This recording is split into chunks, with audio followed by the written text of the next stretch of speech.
Monsieur Vital Caméré, bonjour. Bonjour, Christian Sapelo.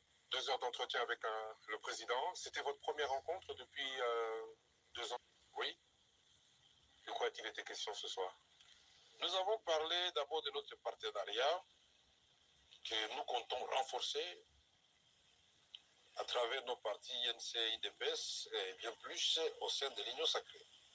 Nous avons parlé des défis auxquels le pays doit faire face maintenant ou auxquels le pays est confronté présentement.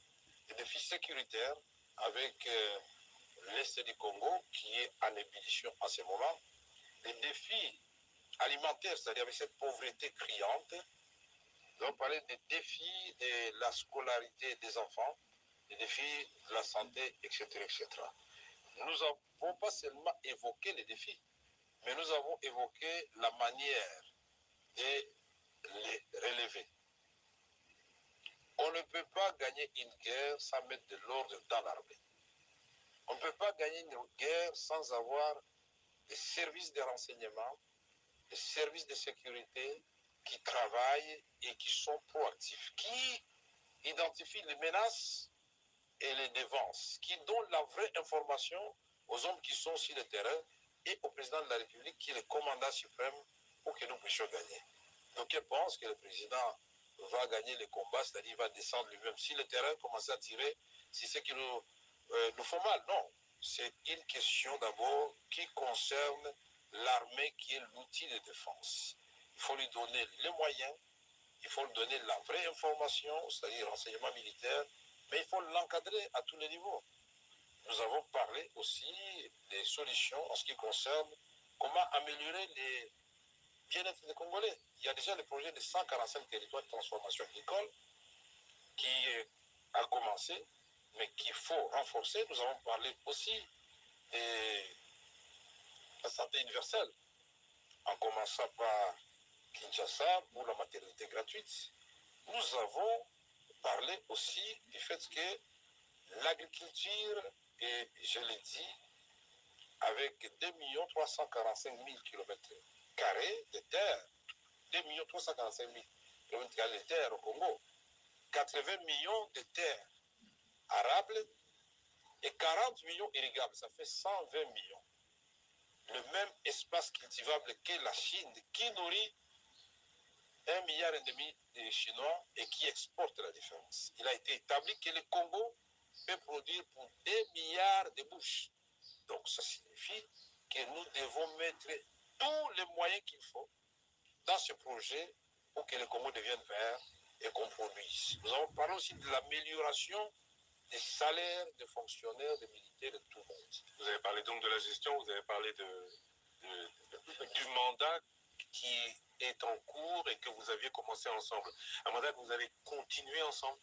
Oui, on va les continuer ensemble, bien sûr, parce que le projet de 100 jours a fait couler beaucoup d'encre sur le pont. Il est temps que M. Caméré, qui était directeur des cabinets chefs de l'État, qui ne pouvait pas parler parce qu'il était prisonnier, qui a été acquitté et qui ne pouvait pas parler parce que moi, j'ai une certaine éthique, j'ai réservé la primeur au président de la République. Mais maintenant, nous allons parler de 100 jours et montrer que depuis 1960, il n'y a aucun programme conçu en 15 jours et laissé des tâches indélébiles en 9 mois. Ça n'existe pas. Et je mettrai quiconque au défi. Il a fallu 32 ans pour le président Mobutu, il a fallu 18 ans pour le président Joseph Kabila, mais en 9 mois, nous étions sur la voie. Dans un conseil des ministres malheureux, ce jour-là, j'avais la malaria, le premier ministre de l'époque va dire, tiens, on a payé 77 millions au lieu de 7 millions de dollars. Mettez-vous à la place du président de la République. Il a sursauté dans sa chaise. Il a parlé choronicque. Mais le ministre de la Justice de l'époque a dit, non, je me saisis du dossier. Moi, j'instruis les dossiers. Et comme je n'avais pas peur, je suis allé au parquet de Matete. Et c'était le chemin pour Makala. Et me revoici à la cité de l'Union africaine.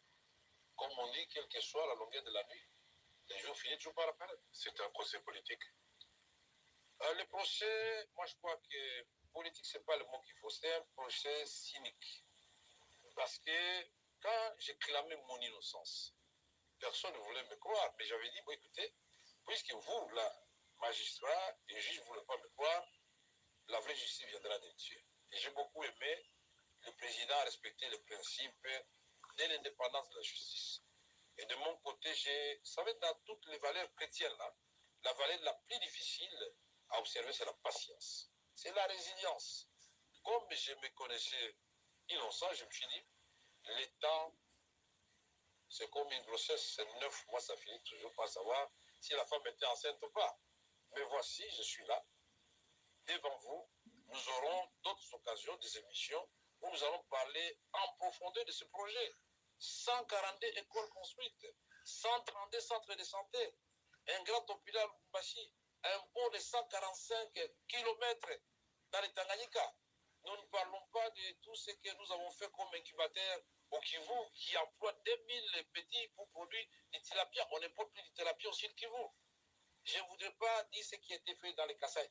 Au moins une province, chaque province parmi les 26 a été touchée par au moins 3 projets. Que ce soit 77 ou 7 millions, beaucoup de gens aujourd'hui se posent la question suivante, où est passé cet argent? Est-ce que vous vous sentez aujourd'hui redevable de cette réponse à la population? Non, aujourd'hui, moi, je dois remercier d'abord la Cour de cassation. Puisque pour beaucoup de gens ne savent pas que la Cour de cassation, c'est la Cour qui juge les jugements. Pour savoir si le jugement qui a été rendu au degré inférieur est conforme au droit. Ils ont cassé les jugements, pas sans renvoi, avec renvoi, donc à la même juridiction. Aujourd'hui, je suis acquitté, je remercie tout le monde. Le maître mot maintenant, c'est le pardon. Pardonnons-nous tous, mettons-nous ensemble pour bâtir un Congo où il fera beau vivre. On se moque de nous. Avec tout ce que nous avons comme richesse, comme ressources, nous passons notre temps à faire des coups bas, à nous détester, à nous insulter sur la toile à longueur de la journée.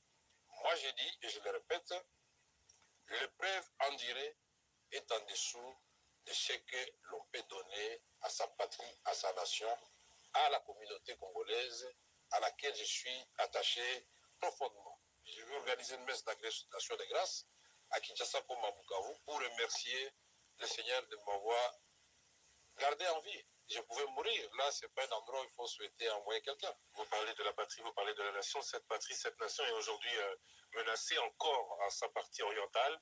Le gouvernement parle et avance des preuves d'agression du Rwanda sous couvert du M23. Est-ce que c'est aussi votre opinion? Qu'est-ce qui doit être fait? On passe à la manière forte ou, comme vous l'avez fait dans le passé, on pacifie? Donc, nous avons parlé avec le président, entre autres, de cette question, de la pacification de l'Est du Congo. Et tous nous sommes d'accord qu'il n'y a pas que l'option militaire, je lui ai dit. C'est ce que nous avons fait à son temps. Et toi, Christian, tu étais témoin puisqu'il m'a accompagné dans cette caravane de la paix. Il y a l'option militaire, mais il y a la diplomatie, il y a d'autres options parce que, quel que soit ce que nous ferons, et la géographie, et l'histoire nous condamnent de vivre éternellement jusqu'à ce que le monde se fasse comme des voisins. Qui va transporter le Congo pour l'amener ailleurs, pour le Rwanda ailleurs?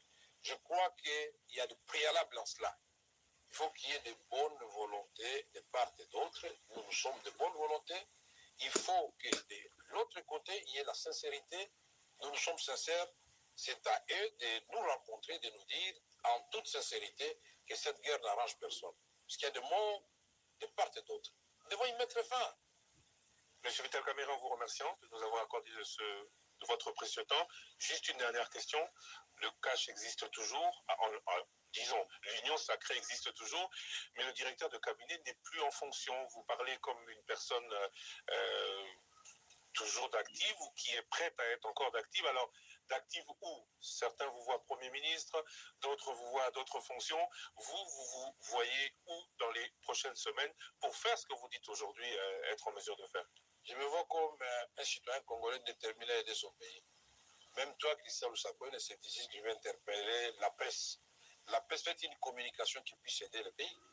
Dans les réseaux sociaux, faites des choses qui puissent aider le pays. Il ne faut pas être nécessairement Premier ministre, président de la République ou ministre pour aider son pays. Mais aujourd'hui, Vital Kamerhe n'a aucune ambition politique directe. Il va continuer à observer de loin, à servir sans être acteur.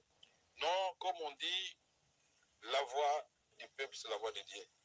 Laissons Dieu s'exprimer à travers son peuple et inspirer le président de la République. Moi, je me sens à l'aise pour aider le pays. À toutes les fonctions à laquelle il vous appellera. Je sais ce que vous voulez que je vous dise, mais je ne vous le dirai pas. Merci, Monsieur Vital Kamere, je vous remercie. Merci.